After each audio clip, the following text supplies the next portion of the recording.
Obrigada, vereadora Lube Dinotto. E ao dar o meu boa tarde, eu já entro direto no tema da minha fala. Um dos motivos que eu aceitei estar aqui hoje é o primeiro, lógico, que eu entendo que é uma obrigação minha como servidora pública que fui e sou durante toda a minha vida. Esse é o primeiro motivo. Qualquer lugar que me chamam, eu acho que eu devo e tenho a obrigação de estar presente. O segundo motivo é que eu não acredito em absolutamente nada que seja construído ou de forma vertical ou de forma de cima para baixo.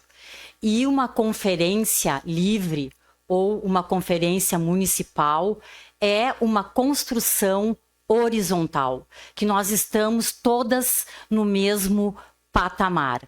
E é numa construção horizontal, principalmente quando se trata de políticas públicas, que nós conseguimos enxergar as nossas convergências, os pontos que nós temos comum.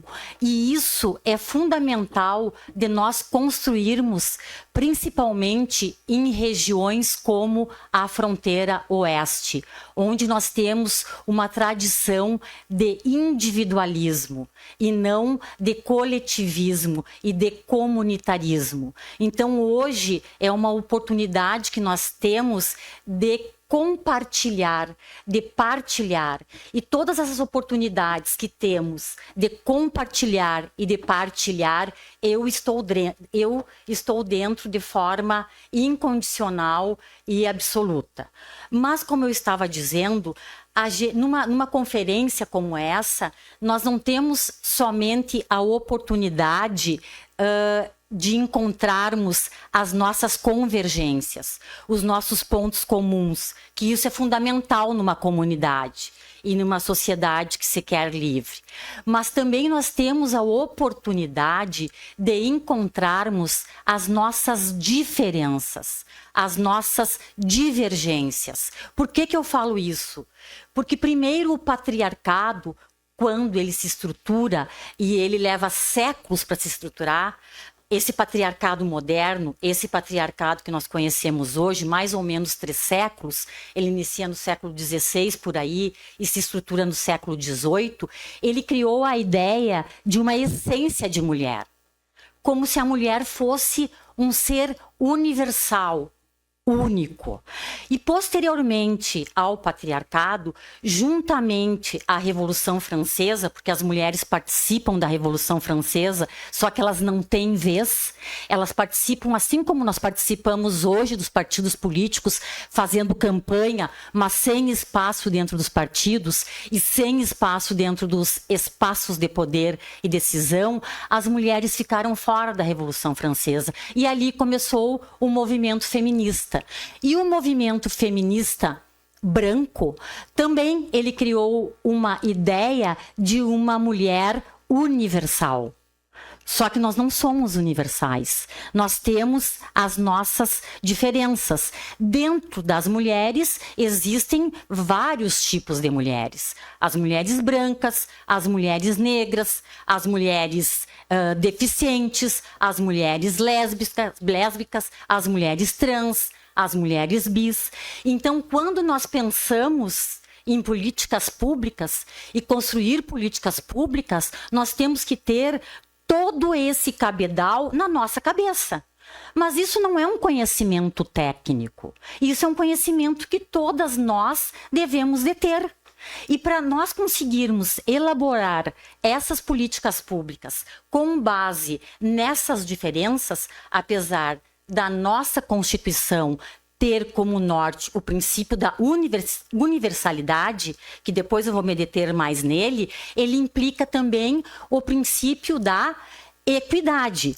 Mas antes de eu entrar nesse ponto, que seria a transversalidade, a interseccionalidade e a intersetorialidade, que são 3 aspectos fundamentais para a construção das políticas públicas, eu quero falar um pouquinho sobre controle social e sobre políticas públicas. O controle social, qual é a fonte do controle social?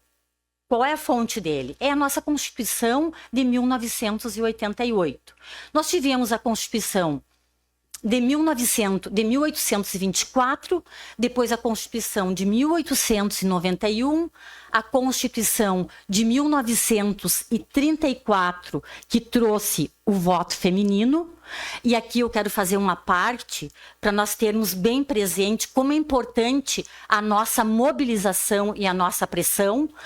Os juristas que estavam analisando o novo modelo de código eleitoral que seria implementado pelo governo Vargas foram contra o voto feminino, isso em 1934, sendo que os homens no Brasil já escolhiam desde os primeiros 30 anos da chegada dos portugueses aqui. Então, nós temos uma defasagem de quase 400 anos entre o primeiro voto feminino e o voto masculino. Bom, esses juristas da comissão do Código Eleitoral na década de 30 eram contra o voto da mulher. Eles falavam, quem é que vai cuidar da casa? O mesmo argumento de hoje implícito, que ninguém diz claramente, né? Quem é que vai cuidar da casa? Quem é que vai fazer o trabalho doméstico? E foi uma comissão de mulheres que foi falar diretamente com o presidente Vargas e que exigiu dele o voto feminino. Então, a nossa pressão, ela é fundamental. Por que eu falo isso? Pelo controle social. O que é o controle social? O controle social é a cidadã e o cidadão junto na administração pública. É o controle social que consegue fazer uma prevenção mais efetiva da corrupção, que consegue consolidar os direitos das pessoas que estão fora de um Estado que é patriarcal e ainda colonial, e ainda ele consegue, o controle social, fortalecer a democracia.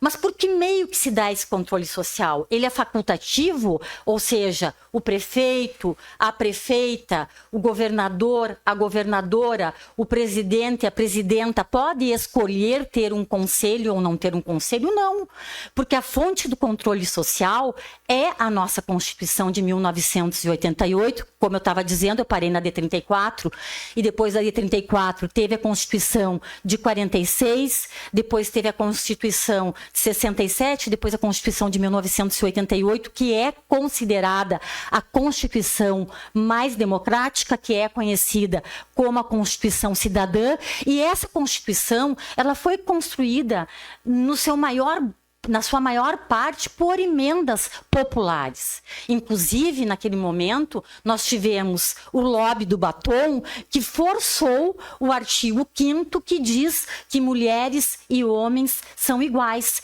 Então, a fonte do controle social não é a Constituição. Portanto, o controle social, que é a nossa participação na administração pública, não é discricionário do eleito ou da eleita. É um direito nosso.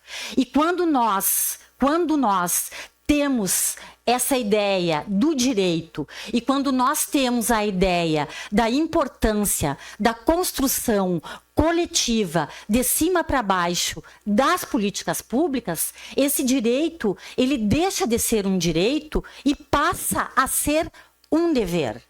Passa a ser um dever das pessoas participarem das políticas das suas comunidades.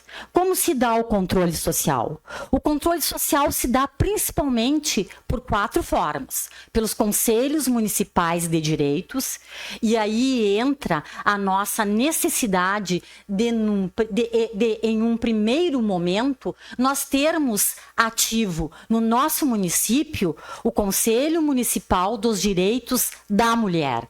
O que faz um conselho? Um conselho pode contribuir desde a formulação de uma política pública, desde o controle dessa política, os gastos com essa política, a implementação dessa política e a fiscalização dessa política pública.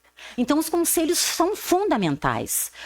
Além dos conselhos, nós temos as audiências públicas, que qualquer poder legislativo pode fazer uma audiência pública sobre um tema específico. Aliás, o poder legislativo teria um papel fundamental na mobilização das comunidades por participação nos conselhos municipais de direitos, que não são somente os conselhos, o Conselho das Mulheres. Nós temos muitos outros conselhos, como o da cultura, como o da educação, e todos esses conselhos, olhem como é importante, como são importantes os conselhos, todos eles se intercruzam. Por quê? É intersetorialidade.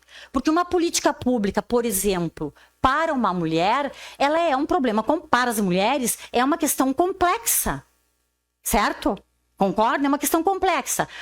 Por que ela é complexa? Porque ela não vai dizer respeito unicamente à mulher. Uma mulher para estar, como ainda hoje, nós temos que a responsabilidade das tarefas domésticas, que são completamente invisibilizadas, é da mulher. Uma mulher para estar na política, para estar no mundo público, ela tem com quem deixar os seus filhos, as suas filhas.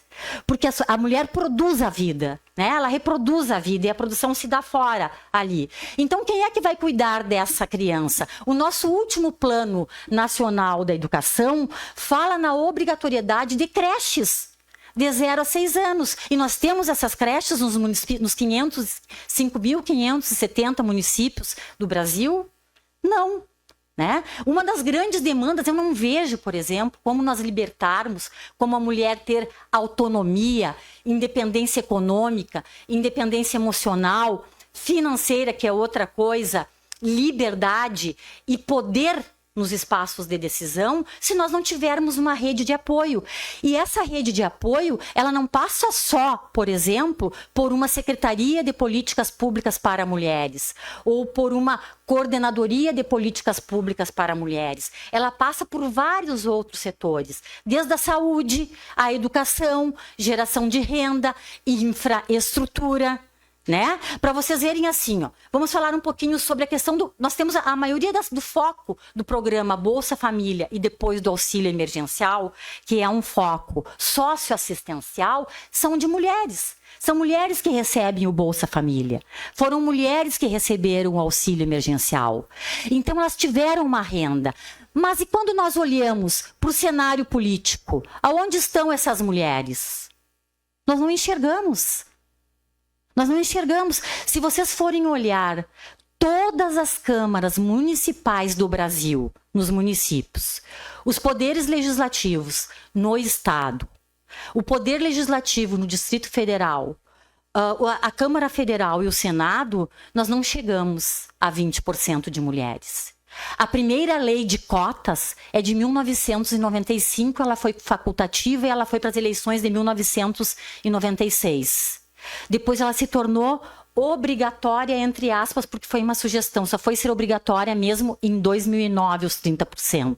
Só que até hoje nós não conquistamos 30% em nenhum dos espaços de poder e decisão. E qual é a importância disso? Que não são mulheres que estão formulando, pensando políticas públicas. Não são elas que estão chamando. Nós não podemos ter homens junto conosco? Podemos. Até desde 2014, que foi a primeira vez que eu conheci grupos de masculinidades alternativas, estão surgindo grupos, mas ainda nós temos resistências enormes sobre isso, sobre a nossa participação em espaços de poder e de decisão. Muitas. Hoje mesmo pela manhã eu participava do debate da primeira conferência livre da Coalizão Nacional de Mulheres sobre mulheres no espaço de poder e ainda, por incrível que pareça, nós estamos super atrasadas em relação ao que nós estamos pedindo. Nós ainda estamos pedindo políticas de ação afirmativa. E não é isso que nós queremos. A última recomendação da comissão da CEDAW, número 40, do ano passado, é de paridade. é de 50%, 50%.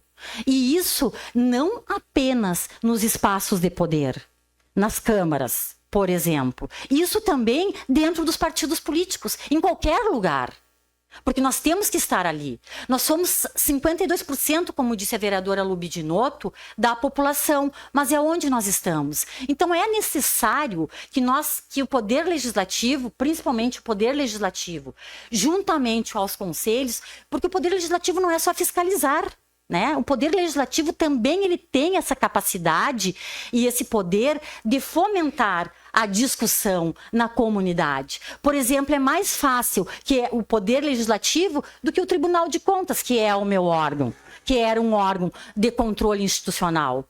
Mas mesmo assim, quem tem o poder de fazer o controle constitucional não chega a tudo nos técnicos e nas técnicas. O controle cotidiano da política pública tem que ser por meio do controle social, dos conselhos, que eu estava primeiro nos conselhos, depois eu falei das audiências públicas, e tem os fóruns também, e as conferências. São esses 4, né, tipologia de controle social. O conselho, a audiência pública, o fórum e a conferência, que é o que nós estamos fazendo aqui. E o que são as políticas públicas? Também não é algo técnico, difícil de compreender. Política pública é aquilo que nos atinge diretamente no nosso dia a dia. Por exemplo, uma mulher que precisa fazer urgente uma mamografia e vai no ESF e marcam para daqui 4 meses, a política pública não está sendo efetiva.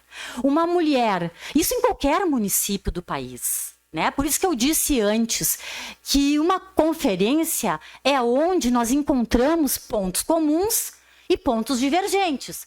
Por exemplo, né, eu tava falando agora, falei na mamografia, depois eu falei uma mulher, ia completar o pensamento, uma mulher que precisa trabalhar e não tem uma creche para colocar o seu filho, ela não vai, ou a sua filha, ela não vai conseguir trabalhar. Principalmente uma mulher de baixa renda, ela não vai conseguir trabalhar. Na política de saúde, as doenças que afetam uma mulher negra, uma mulher deficiente, uma mulher branca, é diferente. Então, se nós não temos o mecanismo para atender essas mulheres, e isso é no município que ocorre, é no município. Nós não podemos pensar assim, a política pública é uma coisa grandiosa, não. É uma coisa que se constrói em rede, sim, porque nós somos uma federação, então se constrói em rede por quê? Porque nós temos, dependendo do que é, nós temos uma verba que é federal, uma verba que é estadual e uma verba que é municipal. Por exemplo, o programa Bolsa Família é uma verba federal, mas nós podemos construir também políticas públicas nos municípios com verba unicamente municipal. Não há problema disso, a questão é construir. Então, política pública é algo que está no nosso cotidiano, né? Por exemplo, a lei de violência política de gênero, né, ou contra a mulher, que ela saiu com o nome contra a mulher, agora no novo Código Eleitoral se trocou a terminologia de mulher para gênero. Ela é uma lei que, no final das contas, ela ia influenciar, eu acho que ela saiu ruim, eu não gosto dela, e eu acho que o Código Eleitoral piorou. Para mim, ela saiu capenga. Por quê? Porque ela não falou nos partidos políticos. Eu, por exemplo, não consigo militar em nenhum partido político. Eu não tenho espaço. E não sou só eu, não é só num partido político específico. Isso é para todas as mulheres em todos os partidos políticos. Em algum momento, é tão forte o patriarcado, é tão forte o machismo, é tão forte o sexismo e a misoginia, que isso está tão dentro de nós, de homens e de mulheres, que nós nem percebemos quando isso acontece. Mas se uma mulher se manifesta nesse tom que eu estou falando, ela é tudo. Mas se um homem se manifesta nesse tom, como ele é forte, como ele se manifesta bem. Uma mulher pode chegar no final, né? Lá no pós-doutorado. Agora, um homem leu um livro, ele leu um livro, como é preparado. Agora, a mulher se preparou a vida inteira e não é preparada. Eu vou dar um exemplo para vocês no Poder Judiciário. 40% das mulheres que entram... Isso aí saiu no relatório do CNJ, Justiça e Números. 40% das mulheres que passam, 40% das pessoas que passam em concurso público são mulheres. Mas apenas 25% estão nos postos de mando. E as outras onde estão? Porque são homens. É a mesma coisa na educação. A maioria das pessoas que trabalham na sala de aula são mulheres. Mas nós podemos contar nos dedos quantas gestoras ou coordenadoras ou na posição de mando nós tivemos mulheres. E agora eu quero, antes de falar um pouquinho sobre interseccionalidade, intersetorialidade, transversalidade, eu quero dizer para vocês como isso é invisível. E se é invisível no sentido da universalidade, imaginem no sentido das diversidades nossas. No ano de 2011, eu fui fazer uma auditoria num concurso público. E eu era, assim, neurótica com isso. E eu analisei primeiro todo o edital perfeito. Aí eu fui pegar a lista das pessoas que haviam passado no concurso público. Olhem só, gente. Era para o cargo de gari. E as pessoas que passaram nos primeiros lugares, isso já está escrito em artigo, com o número de processo, já foi julgado. E naquele tempo não tinha o julgamento com perspectiva de gênero, né, que vale para o Poder Judiciário. Do meu ponto de vista, isso devia se espalhar para todas as instituições, não só para o Judiciário. Aí eu fui ver as mulheres aprovadas nos primeiros lugares para o concurso de gari, cargo público, efetivo. E o prefeito, era um prefeito homem, ele não tinha chamado aquelas mulheres. Aí eu pedi para o técnico que estava me atendendo, eu queria saber, eu pedi a desistência das mulheres por escrito. Não tinha essa desistência por escrito. Eu disse, bom, se não tem a desistência por escrito, como que pode ter contratos temporários no lugar das concursadas? Aí eu fui conversar com o prefeito. Eu disse, prefeito, por que o senhor não chamou? Ele disse, olha, Rita, vou ser bem franco. Eu, por mim, elas nem teriam feito esse concurso. Elas fizeram esse concurso porque a Constituição, olhem como é importante a Constituição. A Constituição diz que é igual, mas elas não podem exercer essa profissão.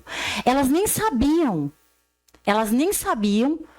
que elas não tinham sido chamadas. Vocês entendem? É tão invisível. E isso aí sem nós considerar, isso em 2011, isso sem nós considerarmos, eu não considerei aqui as diferenças. Se tinha mulher negra, se tinha mulher se teve lugar para mulher negra, se teve lugar para mulher deficiente e para as outras diversidades. Isso num edital de 2011. Ele não concordava que as mulheres pudessem fazer aquela prova. E ele não concordando, ele achou que ele tinha a discricionariedade e o poder de não nomeá-las. E, por sua vez, não tinha controle social. Porque isso é uma questão para o controle social. O controle social tem que estar de olho nos concursos públicos, né? Principalmente assim no que tange a questão de mulher. Um segundo edital do ano de 2016. Esse, eu fiquei tão chocada que até em contato com a Assembleia Legislativa eu entrei. Era uma prova, era um edital que permitia que mulheres amamentando saíssem para amamentar. Então, tinha 3 horas de prova. A mulher que estava amamentando, ela podia sair para amamentar, mas o tempo gasto na amamentação, ela não podia recuperar. Ela competiu em grau, nas mesmas condições que as outras mulheres e que os homens? Não. Isso em 2016. Isso o controle social tem de ver, porque se não tem ali uma técnica com um olhar de gênero, isso passa batido. Deve estar passando horrores disso batido.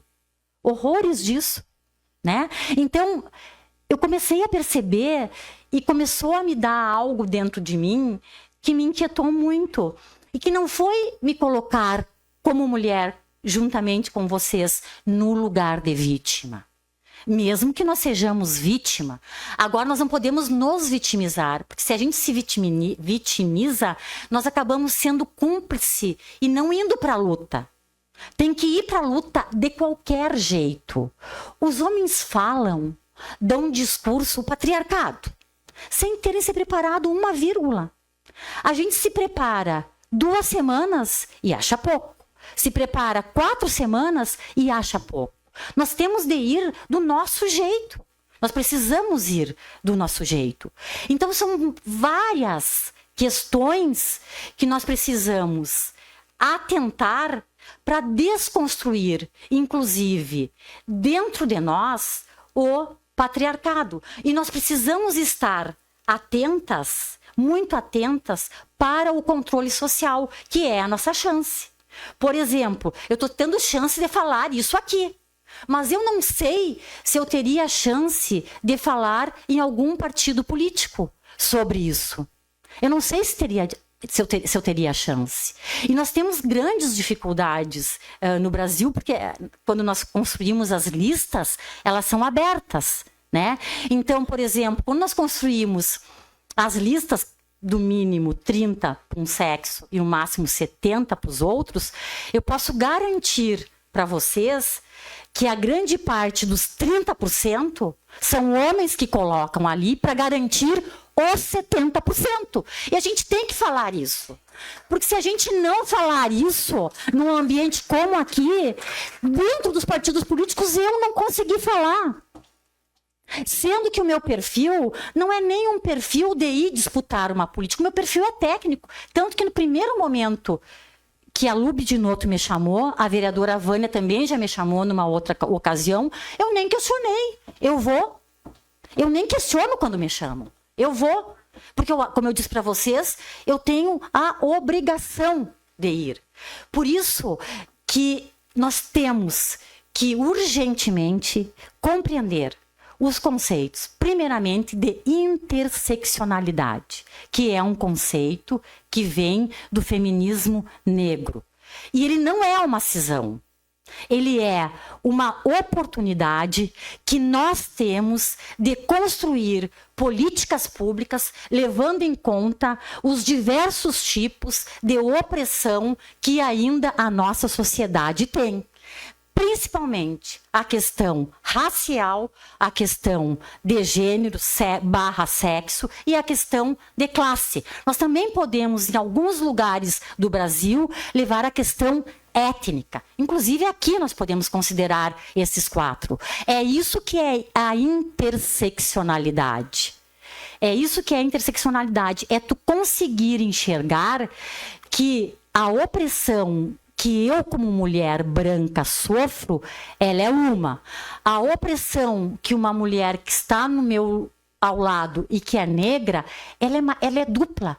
Ela é uma opressão maior que a minha. E eu tenho, e é isso que a branquitude, da qual eu faço parte, porque eu posso dizer assim, não, mas eu não sou racista, não. Mas a estrutura que eu vivo, ela é racista. Não tem como o indivíduo, ou a indivídua, mesmo que ela se coloque como não racista, dela não aproveitar dos privilégios da branquitude. E eu tenho que dizer que talvez seja eu que esteja aqui falando hoje por esse motivo. Não que não tenha espaço para mim na interseccionalidade. Tem, porque a interseccionalidade, que foi um conceito criado por uma jurista norte-americana, Kimberly Crenshaw, em 1989, ela falou em mulheres depois do feminismo negro, falou em mulheres terceiros mundistas. Então, por exemplo, olhem como as camadas da opressão, elas são invisíveis. Se eu estou na Europa, eu vou sofrer uma opressão diferente, mesmo sendo branca, para uma mulher branca europeia. Eu serei uma imigrante. Isso é interseccionalidade. A intersetorialidade, eu acho a interseccionalidade uma das coisas mais interessantes na administração pública. Eu estudava muito isso na Escola Nacional de Administração Pública. É quando tu consegue pensar e desenhar eu estou cuidando do horário, Lu, já passou, daqui a pouco eu encerro. Uma política pública interrelacionando, articulando todos os campos do governo. Todas as secretarias. Por exemplo, uma política pública. Quando nós conseguirmos isso, nós até nem vamos precisar ter tantas secretarias. Porque daí nós vamos conseguir desenhar as políticas, desde a infância e adolescência, para a mulher, para a cultura, para a educação, para a geração de renda, com a Secretaria de Infraestrutura, por exemplo. Porque tem ou não tem diferença de uma mulher que está num lugar que não tem saneamento básico para outra que está no saneamento básico? Eu posso até dizer assim ou não. Eu posso dizer até assim como mulher branca. Eu estava refletindo sobre isso ontem. Não, eu não tive... sou de origem de imigrantes, não tive cotas, nem nada sobre classe média, não tive isso, não tive nada. Mas eu tive privilégio, sim, branco. O lugar que eu morava não era fedido, por exemplo. Desculpem a expressão, mas eu quero que vocês entendam que é diferente uma política pública ser traçada para quem está num território e para quem está em outro território. Esses conceitos, são conceitos, como eu disse para vocês, que não são técnicos. E do meu ponto de vista também, os poderes executivos teriam a obrigação de orientar a população nesses conhecimentos que não precisam ser conhecimentos técnicos. Não é uma coisa que tem que ser apropriado por um promotor, por uma promotora, por uma auditora, por um auditor, pelos órgãos de controle. Não, o controle social é nosso. É por isso que o nosso tema é mais democracia, mais igualdade, mais conquistas para todas. É por esse motivo. Mas antes de eu encerrar, eu quero só, bem rapidinho, eu já sei que passou meu tempo, eu só quero tocar em algumas questões que é para nós refletirmos quando nós formos desenhar as políticas públicas, pensar nas políticas públicas. Primeiro, eu tenho refletido muito sobre isso. Sobre a questão do... Pelo que nós lutamos? Não que uma luta exclua a outra. Pelo empoderamento ou pela igualdade. Não que uma luta exclua a outra. Por exemplo, eu me considero uma mulher empoderada. Eu acho que eu tenho cara para chegar nos lugares, eu não tenho medo do ridículo. Eu não tenho medo de vir aqui e errar, porque nós estamos juntas. Como eu disse, é uma relação de horizontalidade, né? Mas eu não tenho igualdade. Eu não conseguia nem falar dentro de um partido político. Se eu falava, eu era queimada. Toda hora. Por mulheres, por homens, por todo mundo. Isso não é só comigo. Eu estou falando isso não é como um problema individual meu. Isso é das mulheres. Então eu não tinha igualdade. E isso eu questiono na nossa lei de violência política de gênero. E no nosso novo Código Eleitoral, que logo será aprovado, e num retrocesso que ninguém está se importando. Eu cheguei a me questionar, será que... E até eu ando procurando para ler sobre isso, se alguém tiver. Será que os movimentos sociais acham que não é importante nós participarmos da institucionalidade, que são dos poderes legislativo, executivo e judiciário? Será que nós temos que ficar restritas aos movimentos sociais? Por que nós não podemos estar dizendo que nós queremos creche e que nós queremos igualdade salarial? Porque se nós formos pegar o salário de um homem branco para uma mulher branca, ele é maior que o da mulher branca. O da mulher branca é maior que o do homem negro. E o do homem negro é maior que o da mulher negra. É assim. Isso é assim. Eu não estou dizendo... Isso é estatística, né?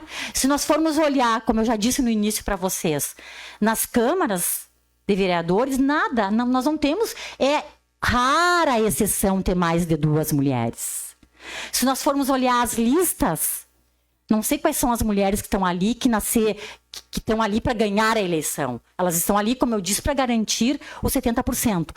Então, eu acho que nós temos que começar a discutir essa questão do empoderamento e da igualdade. Porque não adianta nós sermos pessoas empoderadas individualmente. Não adianta. Seria puro narcisismo, pura vaidade. Eu dizia, eu sou empoderada, mas e daí? Que empoderamento é esse que eu não tenho igualdade? Que se eu estou numa instituição pública, na hora de eu ocupar uma função gratificada, um homem me ganha. Porque na hora que eu vou ocupar, muda a regra para uma mulher não entrar. Isso é narcisismo de rede social. Isso é engano, é engodo. Não é verdade. Nós temos que lutar. Eu acho que o empoderamento não exclui a igualdade, mas é necessária que a luta da igualdade venha junto. Isso é um ponto que nós temos que refletir. O outro ponto é a questão da saúde mental. Eu estava lendo sobre saúde mental. A mulher adoece porque ela tem dupla, tripla jornada. Ela adoece porque ela fica doente quando ela vê que ela tem mais anos de escolaridade que o homem, que ela entra mais na universidade que o homem e que o salário dela é menor. Né? Ela não tem com quem deixar os filhos e as filhas. Ela chega do trabalho, e isso para mim é claro, isso não é só com mulher casada ou união estável, não, é com todo mundo, é isso, né? O trabalho doméstico ainda é da mulher. Ela chega, ela tem a dupla jornada, né? Então tudo isso adoece. Mas me diz uma coisa, me digam, pensem comigo, isso é doença mental? Isso é problema para antidepressivo ou é problema das nossas estruturas, da nossa sociedade? Eu vejo horrores de mulher assim, nos relacionamentos mesmo pessoais entre homem e mulher, né? Os homens fazem e as mulheres tomam remédio, isso e aquilo. Então não é problema que a mulher está doente, está com ansiedade, está com depressão, está com isso, está com aquilo. É uma estrutura que adoece. É o patriarcado que adoece. E o patriarcado, ele não adoece só mulheres. Ele adoece também homens.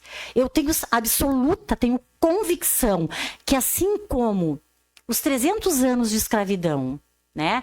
E o jeito que foi o fim da escravidão no Brasil, sem nenhuma política pública, sem nada, e nos adoeceu a branquitude, fez com que a branquitude não percebesse que ela tem privilégios só por ser branco.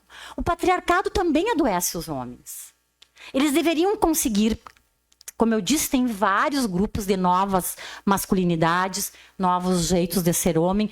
Eles também deveriam conseguir fazer política juntamente conosco, ou com a nossa parceria. Esse era o segundo ponto que eu queria tocar com vocês. Refletir se a saúde mental é problema nosso, de ansiedade, de angústia, de depressão, ou é problema das estruturas.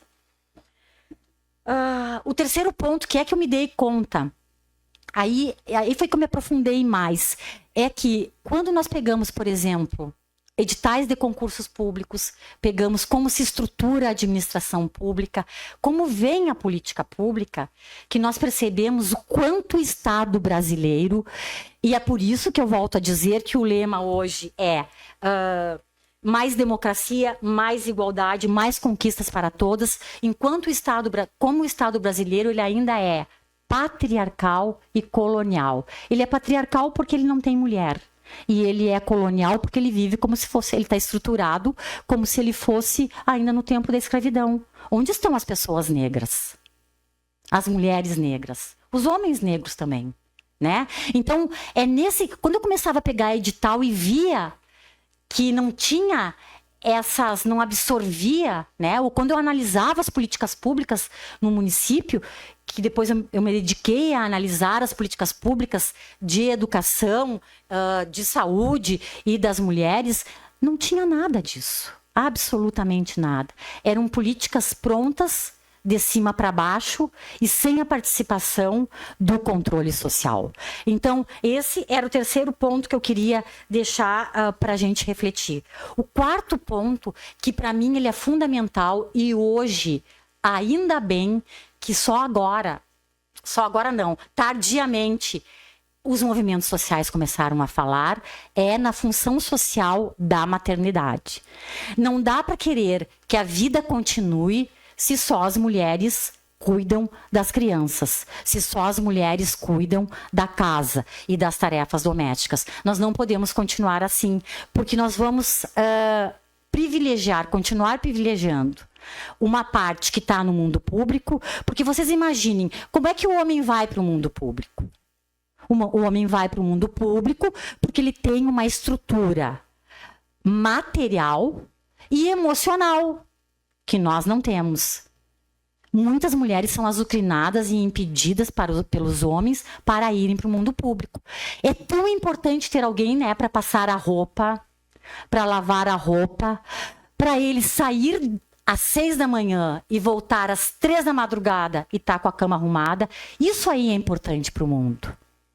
Isso aí. A primeira conferência que falou isso na América Latina foi em novembro de 2023, da CEPAL, que era sobre a economia do cuidado. Eu participei junto com a União Brasileira de Mulheres em Buenos Aires. A economia de cuidado é fundamental para a nossa vida. E por que todo mundo invisibiliza isso? Porque isso é necessário para uma parte da sociedade estar no poder de mando. E a outra parte está fazendo esse trabalho invisível, que nem remunerado é. E ninguém pensa que deveria de ser remunerado. A pessoa que está ali na casa fazendo a tarefa, ela pensa que ela está ligando.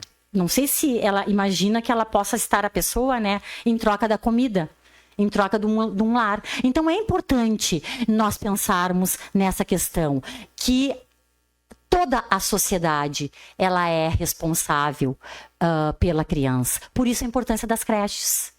Eu vejo até casos próximos a mim, que de tarde, como não tem vaga nas creches, as crianças não têm para onde ir. Cada um cuida um pouco de uma criança. Só que aquela criança, as teorias de desenvolvimento, de aprendizagem já dizem que ela pode perfeitamente, como o mês está na creche, e ter pessoas ali, monitoras, claro, com formação adequada, já colocando aquela criança no mundo da aprendizagem. Claro que de acordo com a idade dela, com os meses dela.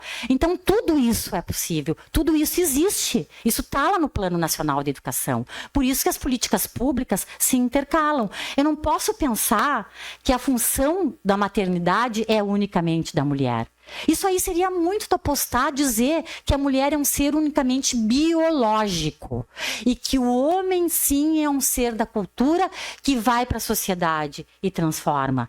Os documentos já dizem isso, os documentos internacionais ratificados pelo Brasil já dizem isso.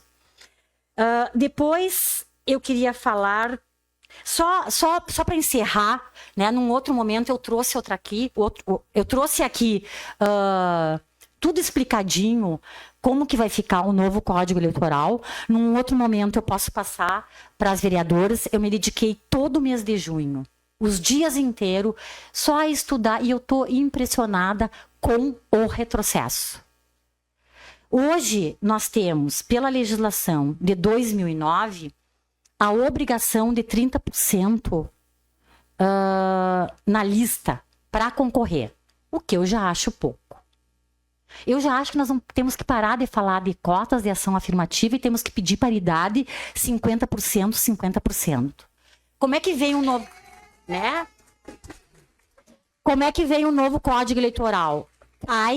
Não é mais obrigatório os 30% dos partidos cai e fica, olhem como que eu vou dizer? Eu não sei explicar, eu fico assim chocada.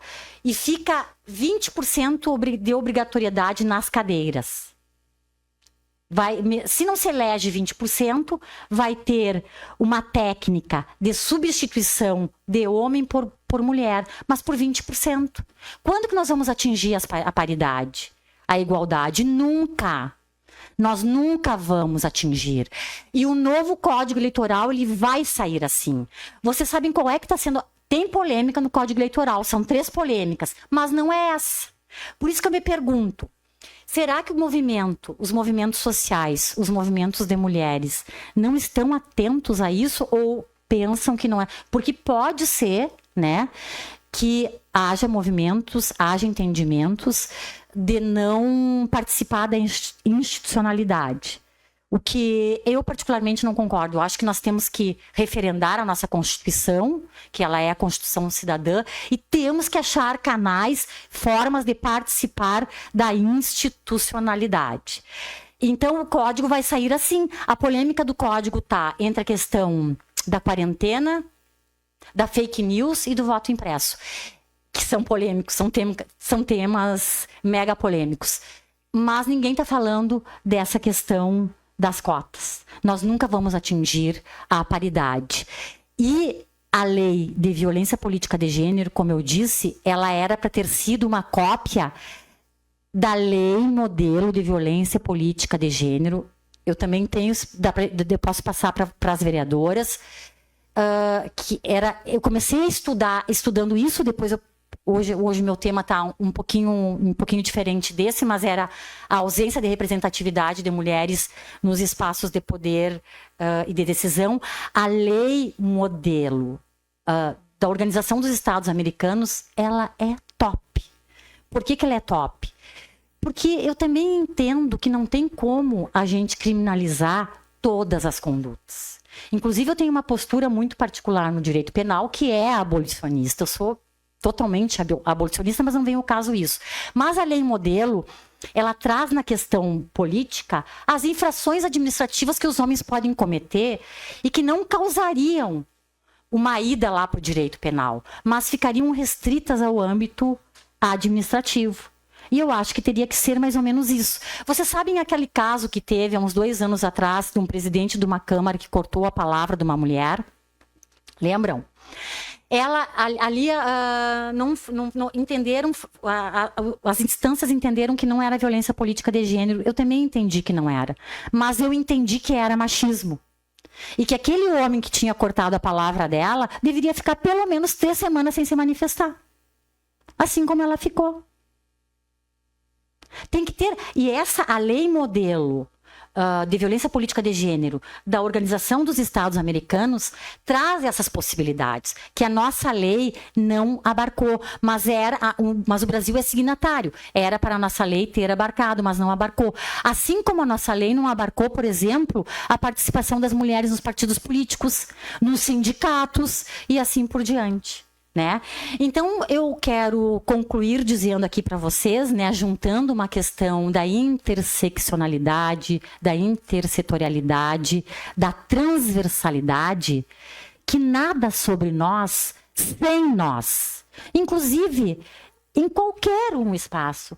Eu fico indignada nos partidos políticos que nós estamos fazendo, e as mulheres prestam para isso. Nós temos que desconstruir isso. Né? Nós continuamos servindo aos homens as tarefas domésticas. Isso não é importante? Não. As tarefas domésticas são super importantes. Mas se elas forem reconhecidas, visibilizadas e remuneradas, e não nos tirem do lugar da política, porque esse lugar também é nosso. Muito obrigada.